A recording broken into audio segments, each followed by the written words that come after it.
The ministry's failure to enforce this is the issue here. It costs the government, the country some money. I think that's the issue. It's indefensible unless you have quantum, provisions in the contract to convince us that this is not wrong.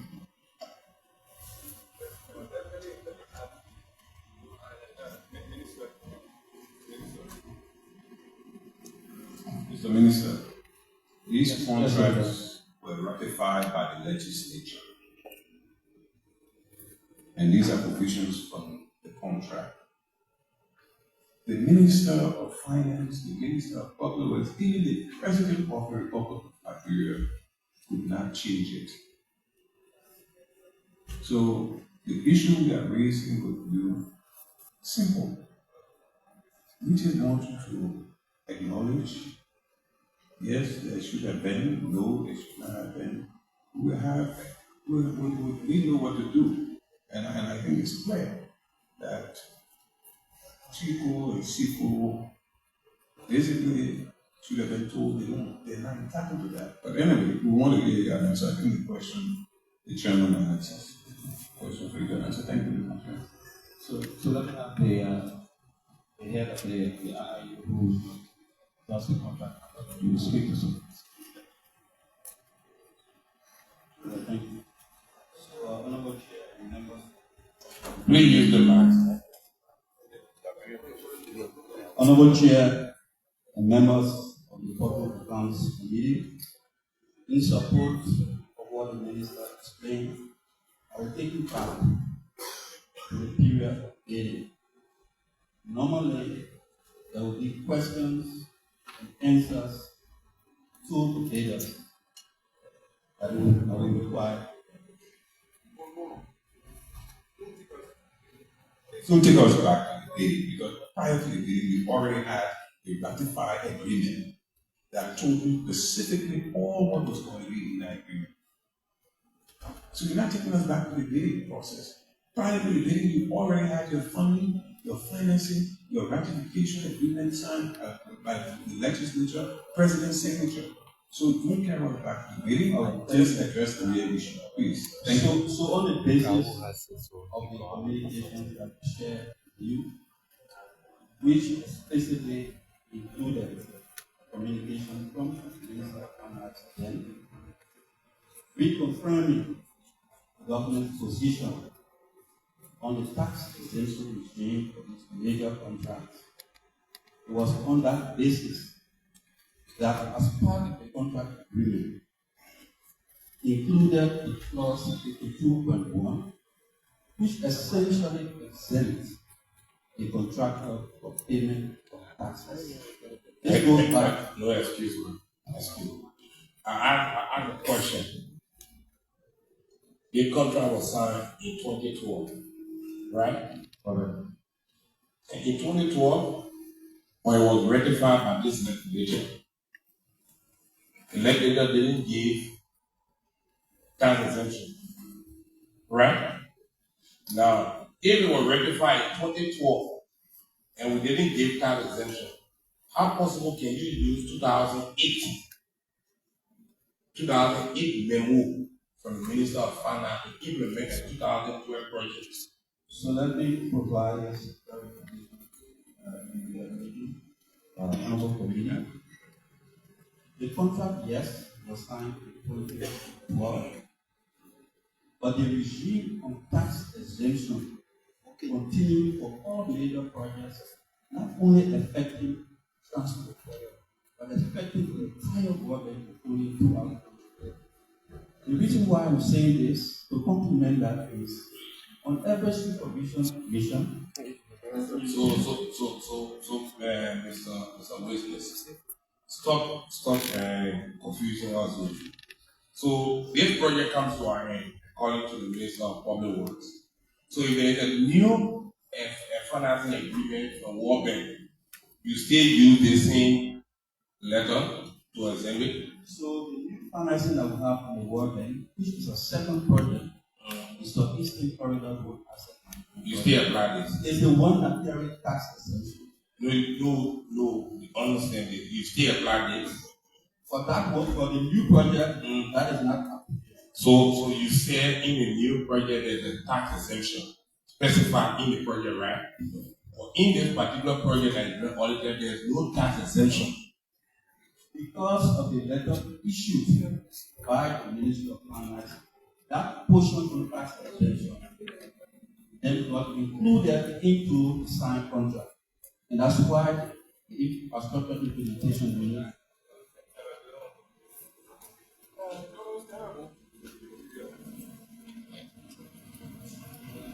you got a communication for 2008 under the signature of the Minister of Finance.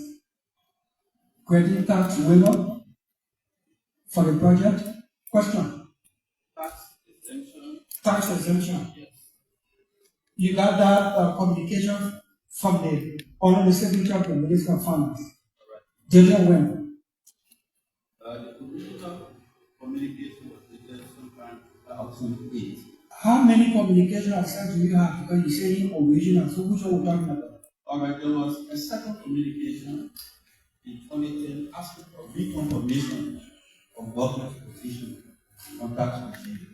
So that communication was also shared. Can the Minister of Finance grant tax exemption levied by the legislature? Question. Well, I would not be able to answer that. You rely on a letter under the signature of the Minister of Finance on tax exemption. And in 2008, a contract ratified by the legislature in 2012, that does not grant tax exemption. You can't rely on a 2008 communication under the signature of the Minister granting tax exemption. I think that's where we are. And then you say we should go back to the bidding process. The bidding process concluded everything. The ratification concluded all processes, including the bidding process. So we cannot go back to the bidding process. Alright, so again, we manage the contract based on the terms of the contract. And so, as an implementing agency, our role is to implement the letter, what is included in the contract. So I'm referring to a clause in the contract that gave us that limitation not to limit our. Who shall the clause? It's 50. Please read it. 52.1. It says define warrants that the CE is subcontractors. 52.1? Yeah, if it, except as otherwise specifically provided. You must read it. Yeah, because we probably want to read it. So I'm reading clause 52.1. Yes. And it says decline warrants that the CE is subcontractors and their employer shall be exempt from any indirect taxes, duties, fees, levies, and other impositions imposed under the applicable law on the CE subcontractors and their employee in respect of any payments. We got two papers? I'm reading clause 52.1. Of which contract? Because the 52.1 will have a looking level. We got two different things. I'm reading the contract for lot 1, which is the contract document for the procurement of works and services on the upper and performance-based road contract, road asset management contract for the design, rehabilitation, and maintenance of the red light to Bala Iniboda Road, lot 1.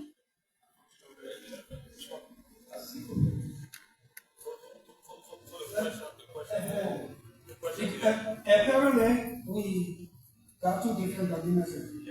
Because section 52.1 essentially says that except as otherwise specifically provided in a contract, the contractor shall bear and pay all taxes, duties, and charges assessed on the contract. If subcontractor or their employees by all municipal, state, or national government authorities in connection with the works and services in and out of the county where the site is located. Anyone with that? Correct. I'm reading from the signed section of the contract. So the signed version of the contract, is that the one already by the legislature? So the legislation will ratify financing. So within the financing agreement, was there any tax exemption? So that's what the minister alluded to when he said government had the option to No. either to do it or not to do it. You said you work in accordance with the terms and agreement of the protocol of the financing The signed contract. with the financing agreement, right? The signed contract. This is a signed contract I'm holding Between who and who? between the government and the contractor.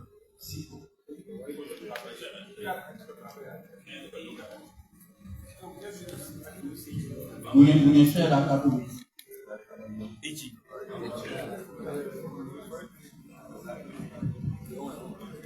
Okay.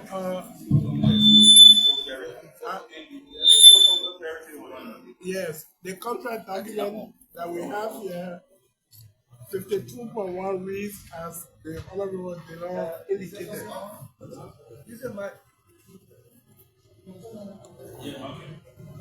Okay, I just want to clarify that the contract document we have, 52.1 reads as Honorable Delon and the other honorables indicated. So what he's reading is contrary to what we have.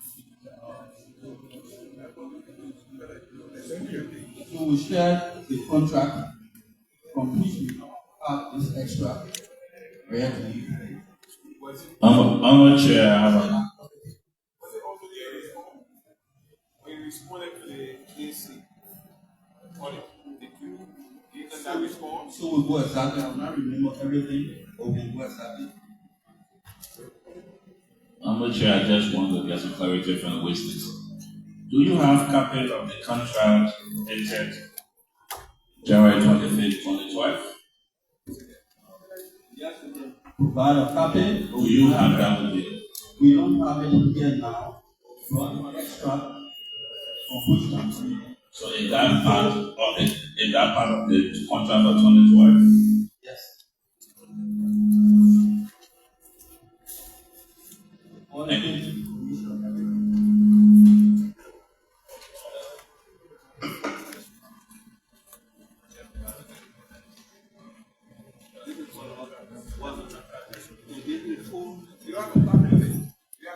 You didn't bring it on office and bring it. You only copy the relevant portion.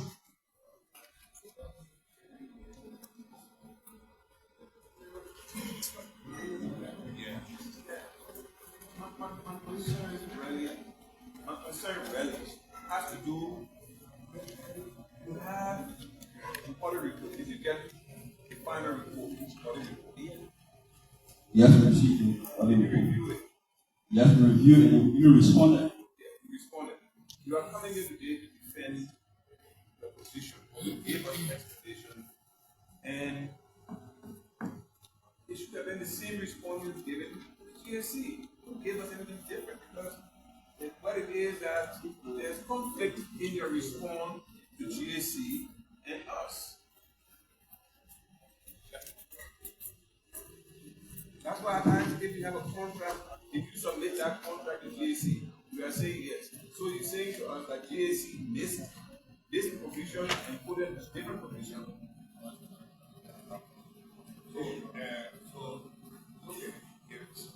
Senator, before you Chairman, I think I just want to reference the witness to page 10 of the Auditor General report.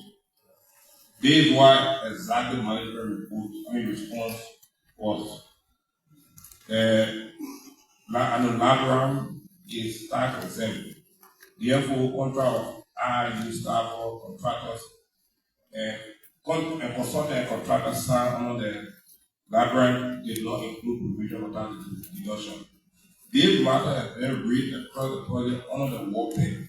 Discussion of this matter continued between World Bank and the government at high level without close up to date. So that was the response. He said there is no close up if there will be tax exemption. There was your response. It took time to respond. That you have not been closed.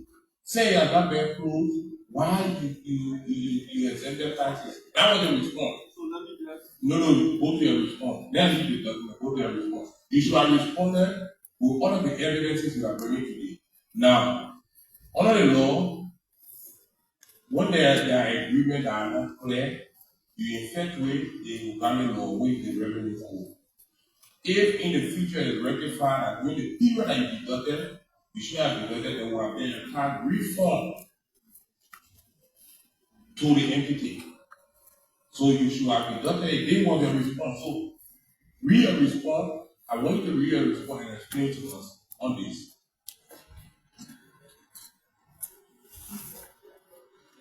So the response reads thus: Liberia is tax exempt. Therefore, contracts of IIU staffers, consultants, contractors consultants and contractors signed under Liberia did not include provision for tax deduction. This matter has been raised across the projects under the World Bank in Liberia.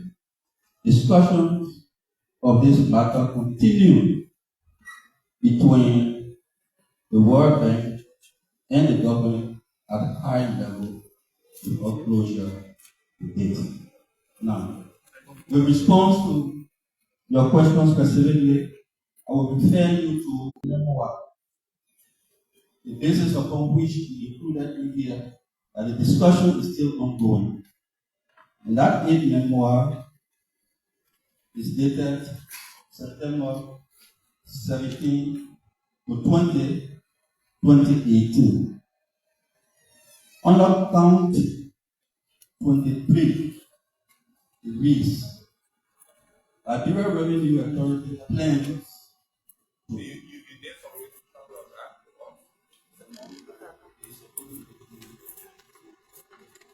Liberia Revenue Authority plans to impose corporate taxes on the concession year as per Liberian legal requirements.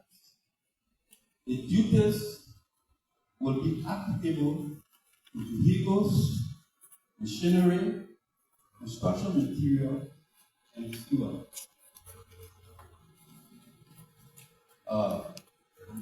Construction material. You're not in possession. Ministry of Finance needs to confirm.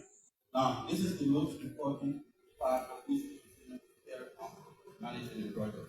It says the Ministry of Finance needs to confirm its position on taxes on the project. This is critical as it may impact the prospective. So, Mr. Witness, there was an memoir, right? You did specify that IRA wanted to deduct taxes in accordance with the revenue code. And you said finance minister needs to confirm. These are the donors speaking. I mean, there was the memoir. yes. We asked you to give us evidence on why you exempted taxes. Because you are exempting the legislative function now. So you have to provide those reasons why you exempted taxes. And you are still yet to explain. You said Ministry of Finance needs to need to confirm. So go up, carry up to the confirmation from the Ministry of Finance. This is 2018. So they validate our argument that the 2011 SAR should have been. So reference all to 2018, 2019, or 2020 tax exemption by the Ministry of Finance. When you reference them. So leave the read and reference us to that. Now the reference that we can draw to that would be for major finances, particularly in the process and other sectors. The government will issue financing agreement is there. It's not specific as to what will happen. The government will issue its position as to how that particular contract should be managed. In a specific case of Libra, on the basis of those, that communication, since Libra was not the first water internet project, the transition from the previous went into Libra. The previous project, of course, was signed in 2008, when that letter was actually issued by the Ministry of Finance.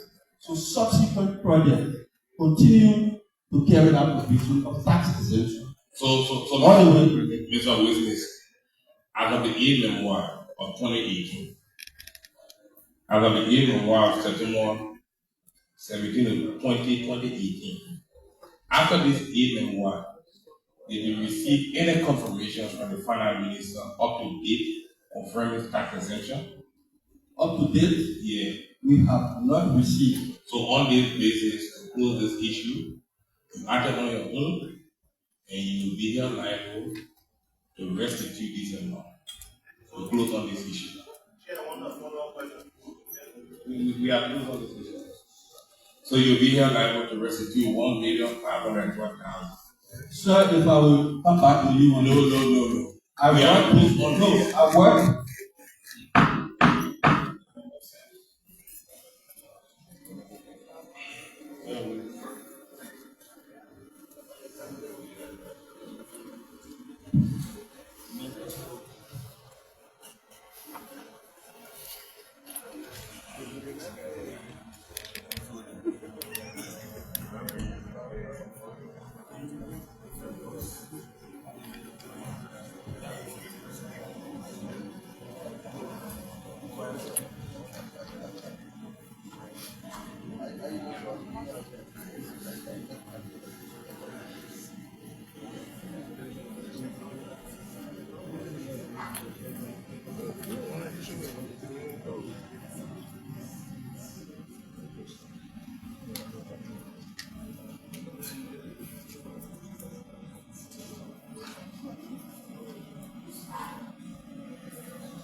Thank you, Mr. Chairman. To the witness,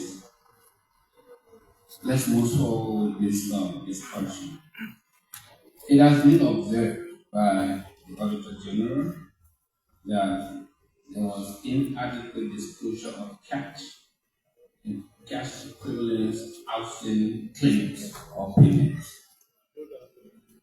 According to his observation, the audit report did not disclose unpaid claims totaling to the amount of $6,152,245.88 in US dollars and $35,280,459.86 for routine maintenance services provided by contracting entities, specifically SICO and TICO, under the OPRC Rural Assessment Management Contract from ELWA to Coca-Cola to Banga and to the Guinea border. We care to provide explanation on that.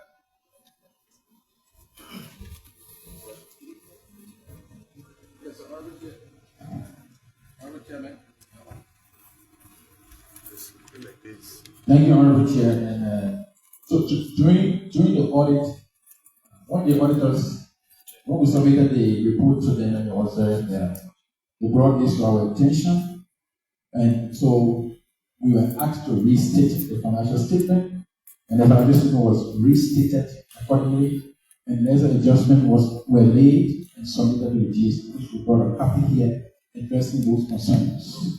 So we have that with us. Those concerns were addressed in our restated financial statement. So these are executive. So, Witness. Yeah, before the AD campaign, as of the time of reporting, you didn't disclose this amount. So if you have an external party interested in investing or upfronting your payment within your financial statement as a party within a fair value of the institution. So we didn't present a fair value because we were not looking for the payment was being paid in trenches. So government was paying portion of it, and then the project will also contribute a portion of it. And in preparation of financial statement, once you are doing the report, consolidated report, you'll be informed. So the portion that was paid by government, we didn't have information, we cannot include it here. Other than that, it will be like, where did you get information from? And so from the project perspective, what comes directly from the project side is it passes through us and then we pay from the IRU. There are some portion of that has been paid by government directly, which we may not be aware. And so when we are notified, then we try to adjust the financial statement. Telling us that you are managing a project, money is being paid to the contractor that falls under your supervision, and you don't know what government paid them. Sometimes, how is that possible? Wait. You have a contract. Contractor is getting, for example, $100. $50 coming from the World Bank. The balance $50 supposed to come from government Nigeria. You are not informed. You don't know when these people receive government funding to pay government portion. And what are you doing? So, I'm confused. Yeah, you totally confused me. The payment coming from government side was not actually forthcoming. And so Whether they get the 5 cents, 10 cents, you are saying because you didn't know. So just to add up, just to do a follow.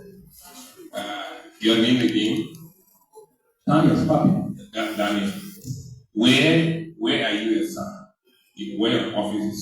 Yeah, Ministry of Finance. Ministry of Finance.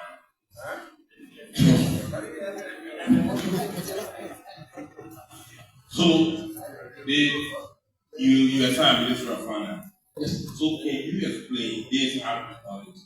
Can you explain in just 1 minute the main internal purpose of having you at the Ministry of Finance and managing this project? It's to provide What is the procedure that lead to payment from either both the project or government?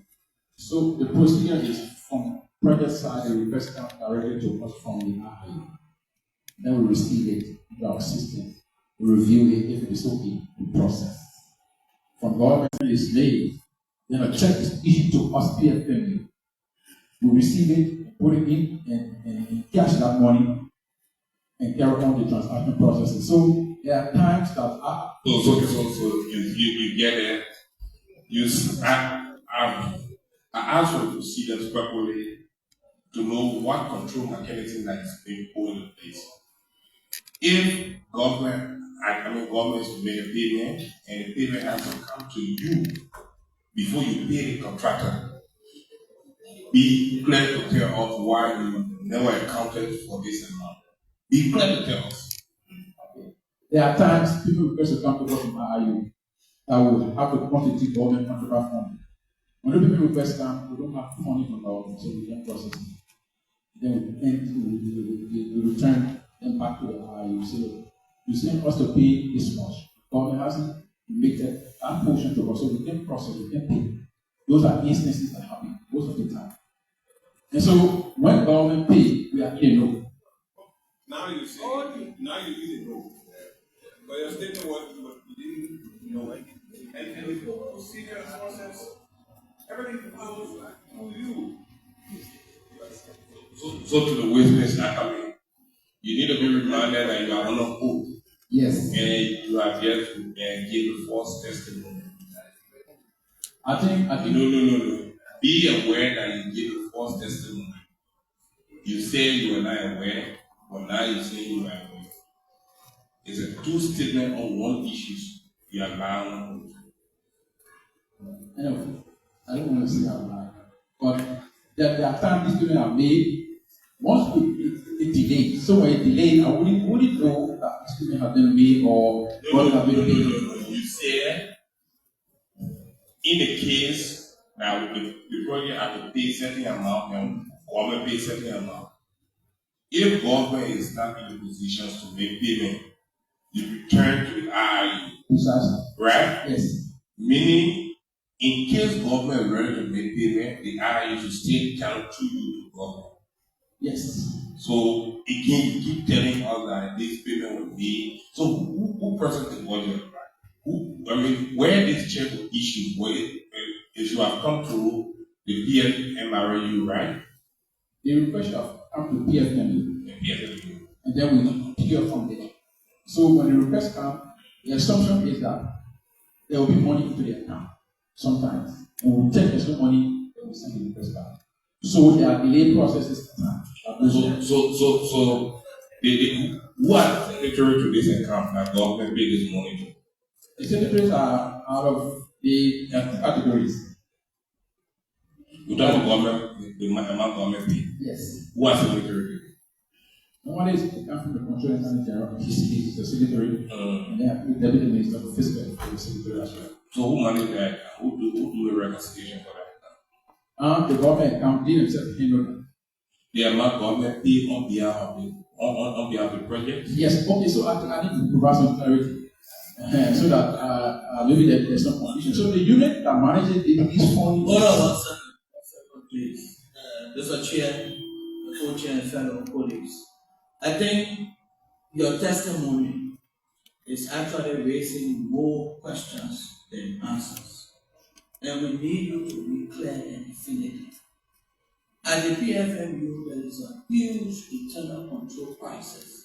No cent leave out of that account without your approval as head of the PFMU. There is a long process. We did it. So you need to be clear with this committee and drive us through the internal control process. Because it seems you're giving us other data. Who is responsible for the approval? Who actually regulates the reconciliation of those accounts? How payments are made, the requisition that will constitute those transactions, where do they come from? We need to understand, because you are here as the head of the PFMU that regulate all of these projects, to be able to tell us, to guide us, so we can be able to be guided as to how to proceed. But your testimony actually treating us like one of the staff of police. I'm sorry to say that. Thank you. So, can I proceed?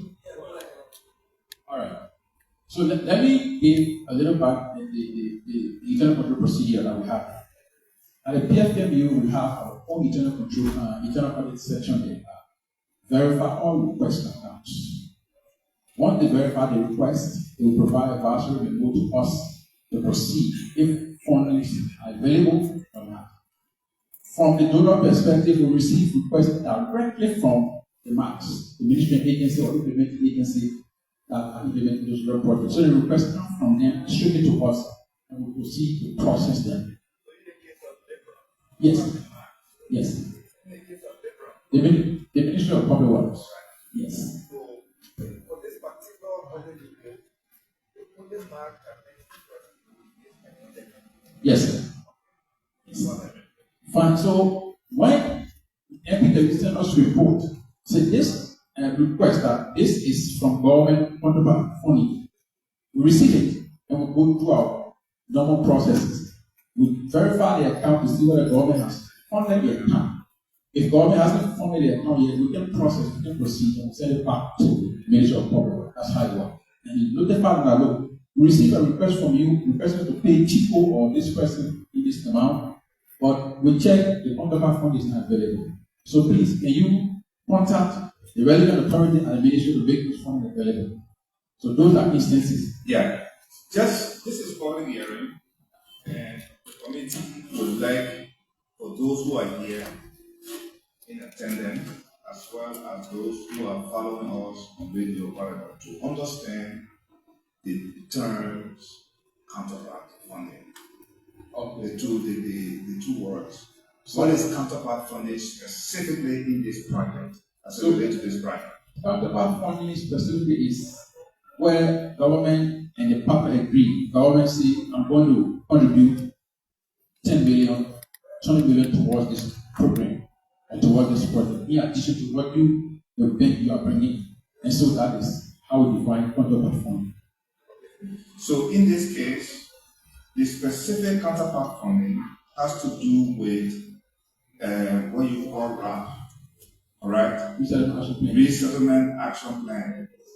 For World Bank funded projects, it was determined that in the post-conflict country, it would be a conflict driver if the road project just, destroy people's homes on the road, their farms, etc., without adequate compensation. The World Bank does not allow for this payment to come out of the project. So therefore, government will have to finance this one. So when you hear counterpart funding, this is what it means. So from Monrovia all the way to Ganta Guinea border, all the homes that were affected, the assets of our citizens that were affected, the farm, the home, etc., they were compensated for those things, assessed by Public Works, and then submitted to Ministry of Finance. Finance is supposed to pay, and then PIU is supposed to call that money to pay those people. Otherwise, the machines will not go past those areas. It's important for us to understand that. Yeah, I just want to add up, it's not only for RAP that government was contributing towards Pavement of the main road in the cities, is that what it is? on the highway. highways. Yeah. So can we go back and you can just summarize and explain to us why you didn't account for that amount? So, like as I indicated, because the payment, the information delayed from getting to us, especially when we prepare the financial statement. So Just in terms of RAP. So I mean, AD. Yes, sir. Can you please explain to us if it was a single payment on a single date or it was No, it was the number of payments. specified from 1 month or what period of date? They were for Lot 1, Coca-Cola Factory, Chibanga Road, 180 kilometers. Can you specify that one? Is it from East to Baga? Yeah. Yeah, Lot 1. Yeah. And it was also for routine maintenance. Because there's a contract also for the contractor to maintain the road for X number of years. But because the Liberian government is not paying, so that contract is not being executed anymore. So that's part of the bill here, the $6 million.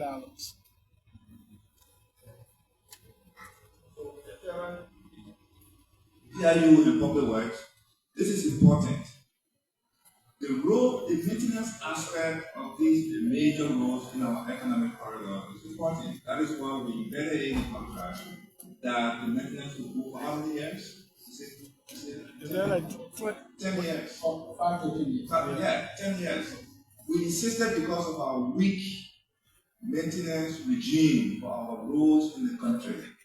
So this is a critical component. If this is not being implemented, the rain season here going crazy is going to risk the quota for potholes, etc. And then we're back to square one. So we cannot compromise the maintenance aspect on this road.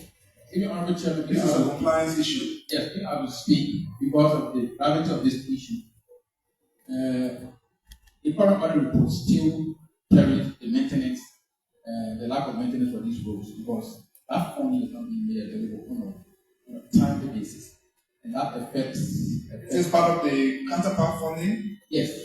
Mr. Minister, this comes to you, Minister. I know we have to make progress, but if we, the government, will have to pay this money to keep that road going, what is the role of the road fund that is supposed to collect money and then you pay this so that the road is maintained? Honorable Committee and members of the PSC, like you said, even now, our counterpart funding on this program should have been 178 million. And so the government has not been able to do that. In fact, the World Bank came in and reduced it by 25 million. So currently we owe 47 million on this project, and that should have been used for maintenance over the years. So the government now owns the project, and that's part of the counterpart funding. So what we're trying to do is the road fund is what we're trying to use, and that's why when I was being confirmed or went to a confirmation hearing and I'm discussing with the Ministry of Finance for us to make sure the road fund function as it ought to be. Just being very transparent and accountable to the fund itself.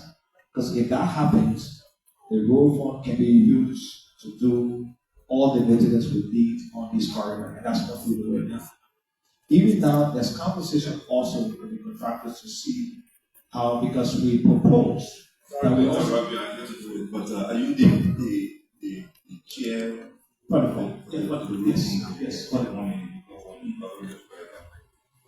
When we do this road, some of us have proposed to put a toll on the road. What's that? Yeah, to put a toll on this road. It's good to give our people context. Part of this is to educate the public about governance, these public hearings. We're not here to just nail people down here and there, but to also educate our people about some of these things. Some of us argue that we go toll on this road, particularly in Banga, where the local people will come and pay, the people from what they will pay, so you can bypass the road. But there were those who argue against that on the basis that in countries where you have toll system, you have to have bypass to give people the option. So we say, okay, no problem. We lost that debate, and then we said, let's create a fund. This road fund is supposed to get, I think, 10 cents on a gallon to go into the fund, specifically this, so that we don't abandon our roads after taking loans and building them for millions and millions of dollars. I just wanted to flag it so you know the reason for the road fund, but it sounds like the road fund has not been able to fund maintenance programs. So we have an audit report before us from the road fund. We discussed that. Just wanted to flag it. Yeah, so I was getting to the part of the toll system. The road fund, right now, by the law, we are going to use a few letters. In the law, it's clear that we should set up the system. In fact, we have the bank has agreed, because it's something I'm pushing, to help us with the policy for setting up toll system. And that's something we want to do in that corridor, especially the corridors that are being turned over to us. And that is also the corridor from Category to be kept. So we are proposing for that to happen. But I'm just saying that our responsibility as government was time on this project. It's not been forthcoming. So if we owe 47 billion to date, and if we agree on a schedule to pay the contractors to continue the maintenance in that corridor, in fact, they are also proposing that they can work with the government Ministry of Public Works. We have the policy in place to also institute 201 corridors of where we cover what we owe them. I think we owe Chico, it should be about 10 million, and Seago should be, about 50, 40 something million. That's what we owe them on the. So what did you use the road fund on? So, again, Public Works, and that has happened in the Ministry of Public Works over the years, since the road fund started. The road fund has become Public Works budget. So Public Works now will have no money in terms of this budget from the road fund. 40% of the road fund is supposed to be for rehabilitation and 60% for maintenance. But that means all the maintenance we do, even on gravel roads, everyone should be 60%. And we should also invest in new roads. So for example, like the first section of the secret from Ganta to Sakepe, the road fund is paying for that. It's out of the road fund that we're paying for that. And then the balance is being used on all the other works. Like in this year budget, the Ministry of Public Works, for public works side, that's what the road fund collects. So, Mr. Minister, everything Mr. Minister. So again,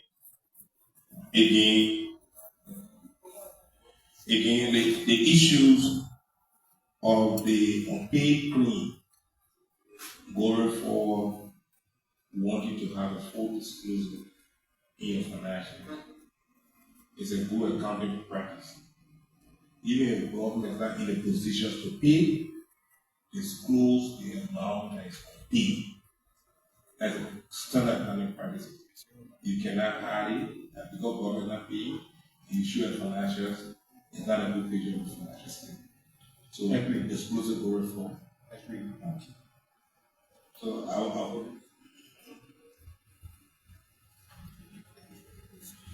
I'll call it type of questions you can answer. Okay, so the witness. My intention is joined to the variances between your interim financial report and financial statement. Let me draw your attention to section 8.1.2 of the PMF Financial Procedure Manual that states for every transaction that's initiated to be based on source document. Are you aware of that? Yes, sir.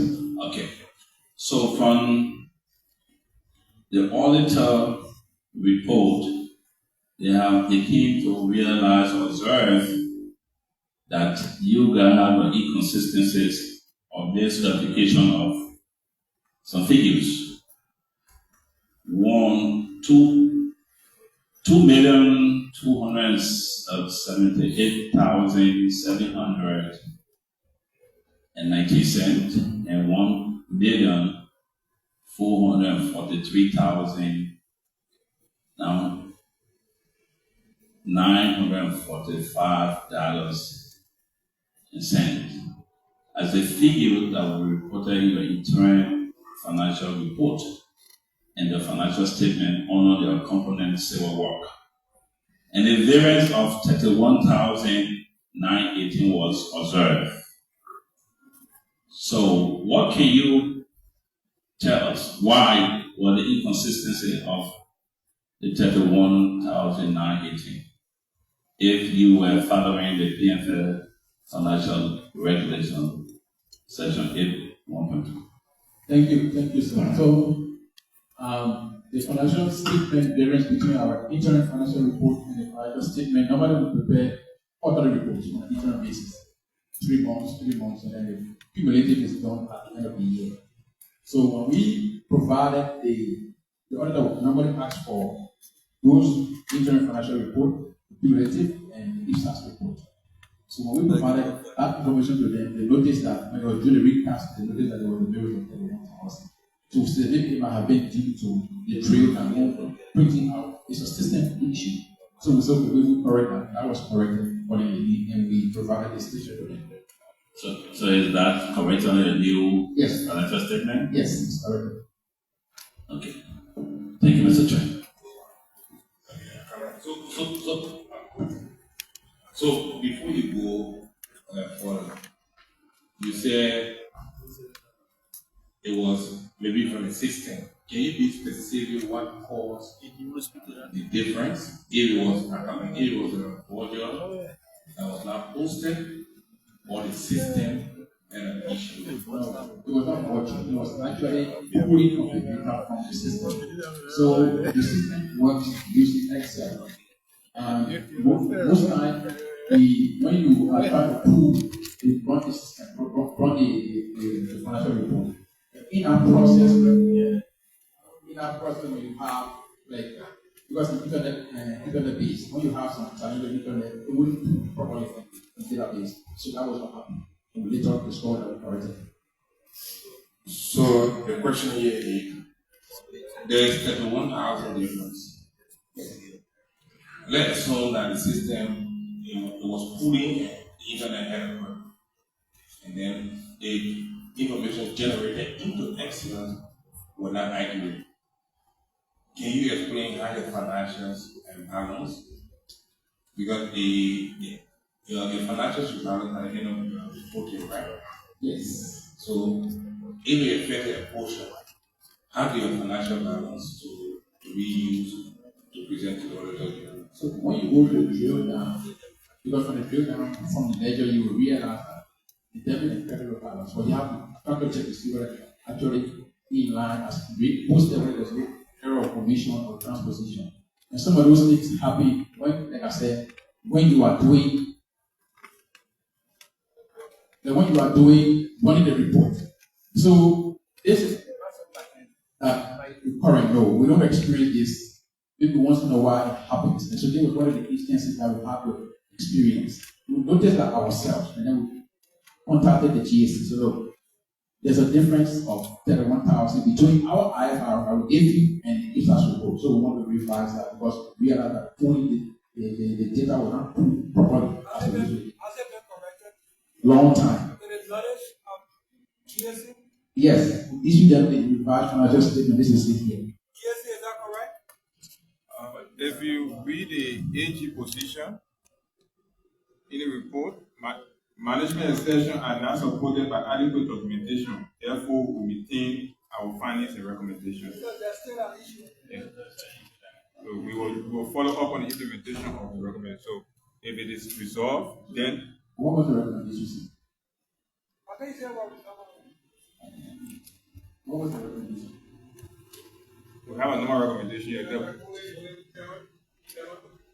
this is not a dialogue. The witness will not question GDC here. No. And GDC will not answer the witness question. Let me make it clear. I think that perhaps the rules were not clear. We're not clear for that witness. So we won't answer that question. Thank you, Mr. Chairman. Okay. I'm being a senator, but he asking the GDC a question. If they can corroborate what he was saying, that they corrected the issue with the 31,000.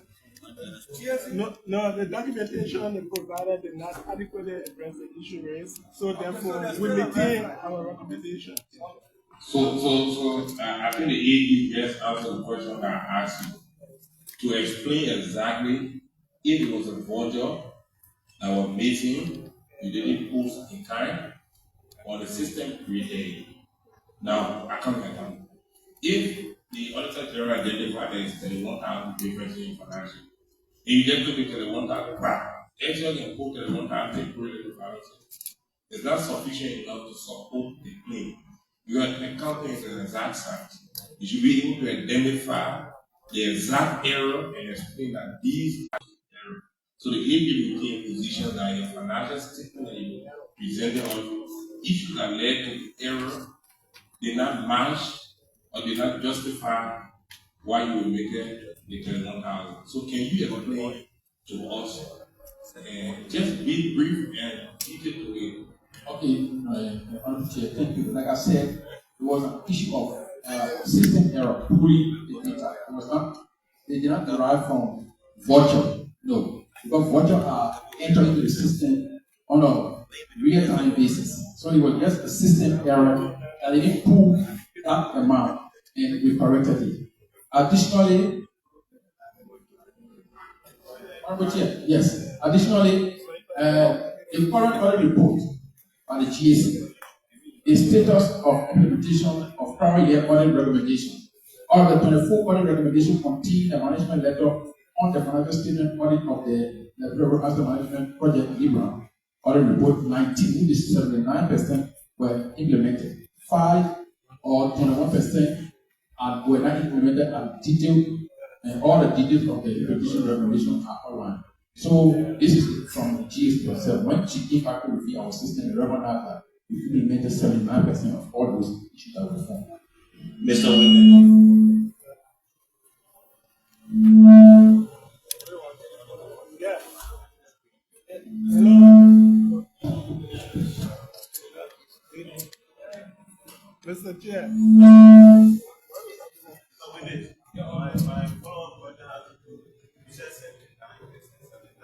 No. Yeah.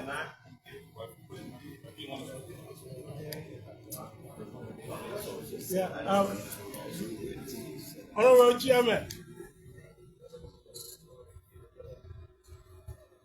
Yes, I want to clarify that the $31,000 variance came from component 2, consultant service, and then operating expense for the PFMU and the IIU. The interim financial statement indicated $6,560,176, whereas the financial statement indicated $6,492,973, resulting in a funds variance of $23,202. But then the second one was RAP settlement. The interim financial statement indicated $4,233,956, and then the financial statement indicated $4,225,240, resulting in a variance of $8,716, which made up $31,918. It was not adequately resolved.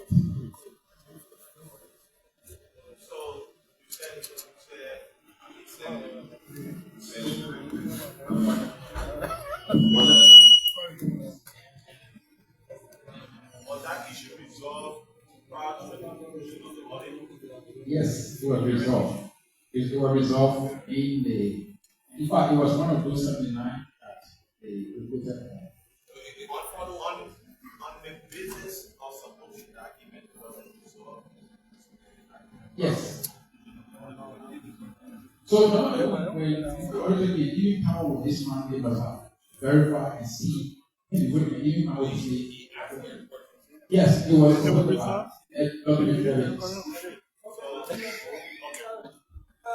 Do you have the supporting document? Yes, sir. Can you care for the company? Yes, sir.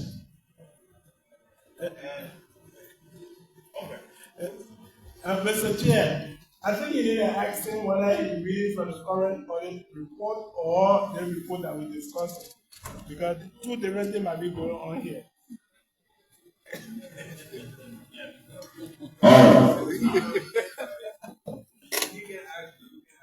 Yeah. I have those concerns.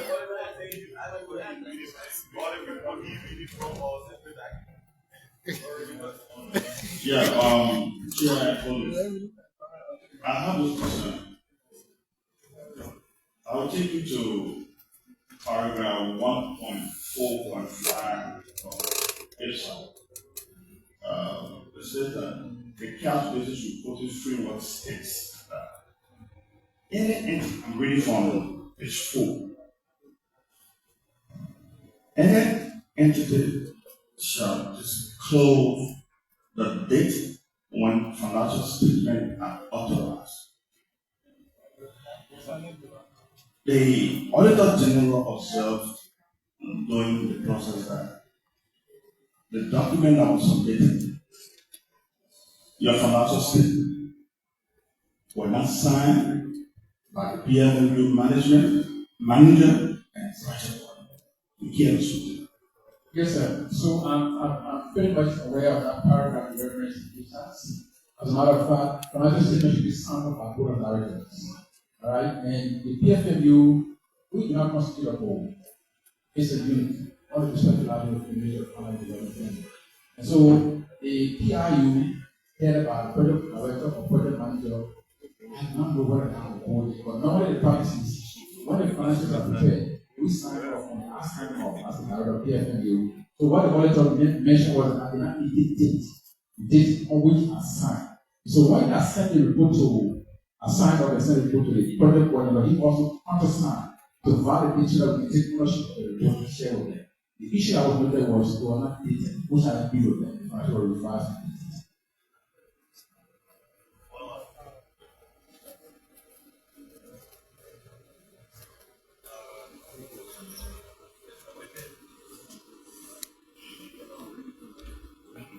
Mr. Witness.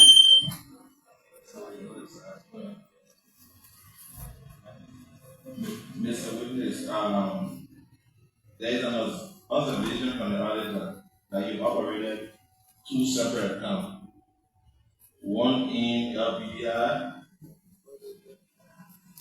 two separate accounts in LBDI. What was the motive of you operating two separate accounts that you did not disclose to the auditor general? Or the auditors? So all of the accounts from our response that we provided, all of the accounts with openings, they are always disclosed in our financial statement. And so we were approached by the auditor that there was another account that was open and we didn't disclose. We were shocked. It's okay.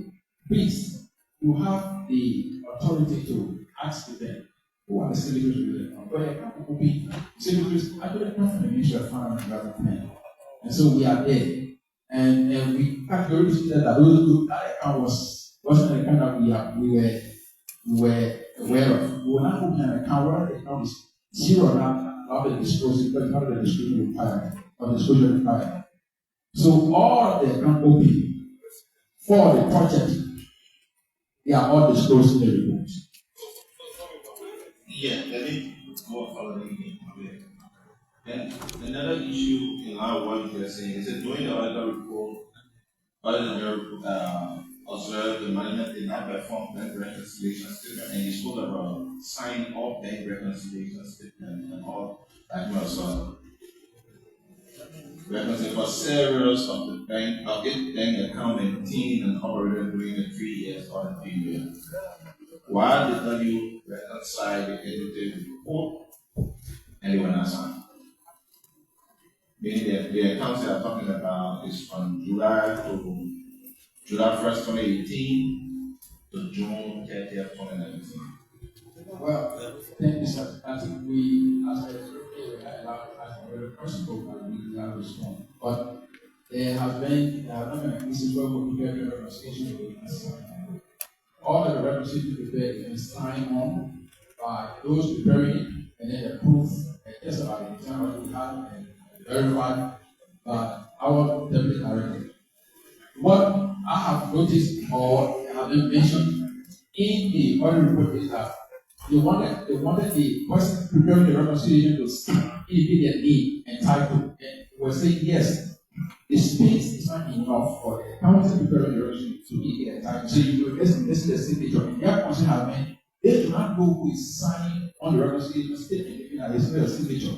That has been the issue.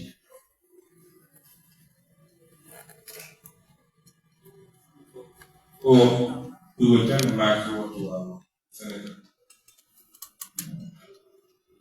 Thank you, Mr. Chairman. Mr. Witness, my question has to do with the environmental management non-compliance.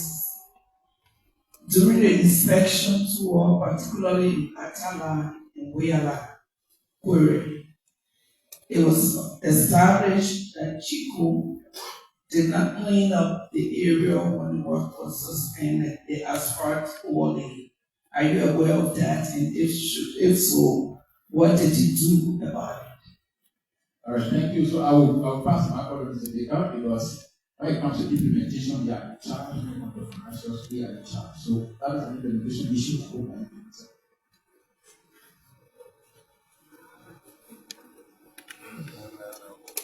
So, Honorable Senator, thank you for the question. For clarification, the maintenance portion of the work was suspended. As we speak today, the contractor, one of the contractors, because of the long-term suspension, have even notified us of termination. This payment for this is linked to the maintenance that we've been speaking about. Without the government payment for this contribution, then it has become difficult. Now, what we have done in the interim, with respect to the real query, under the ministry, for safety reasons, the ministry has moved in to bring fence the quarry and to put in caution sign so that the area is restricted. So to that extent, the ministry has intervened. So today, if you were to go there to the site, you see fence around the quarry site. Then you see a sign, a caution sign, asking people nothing. Thank you.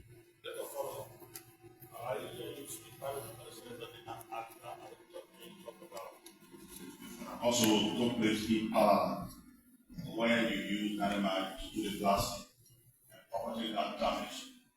So you can't speak without because similar to what is in the yeah, the recent time? No. When? During the implementation of the product, I think it was in like 2. So during about 2, for movement of the heavy equipment, vibration and the rest of it, the properties that were identified to be damaged as a result of the construction were paid for on insurance. So we can confirm to you that payment was made to property owners on the account of damage to the facility during the course of implementation. Her question was made. So again, for both like 1 and 2, we are in Para. We want you to submit the full listing of homes identified. Payment amount need to be about insurance. Yeah, we want you to communicate that to us.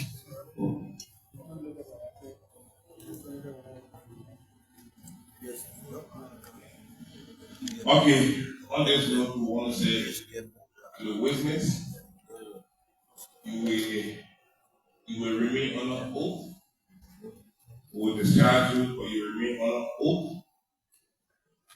We will call you back anytime when they are concerned. Or they will conclude this report and publish it. You remain on oath and you can be called anytime. So on the note, we will ask Senator Amar Collins to give us our closing statement on this hearing. Thank you, Chair. First, I would like to thank my colleagues for the engagement. I think it's very constructive. To thank the Minister of Public Works and his team for responding to our call, which shows respect for the process. We want to say here that this is, as we heard from the Auditor General when we launched the event, this process on Monday, we have about 180 audit reports on which no public hearings have been. This is a serious governance matter. So this committee is trying to ratify that. So I want all of you to know that until we can get this aspect of our governance process right, we will still continue to struggle with self-discovery as a country. We just make noise in our shop on Facebook and accuse each other without going into the facts. So it's an opportunity to give the auditees due process before the public. This committee will transcribe the testimonies and then, given the Auditor General's opinion, we will make the right recommendation to the executive branch. And you will be duly notified. So thank you so much for coming. God bless you. and answer. So on this note, we'll entertain a motion to adjourn this session to the motion for adjournment. So announcement by the executive director.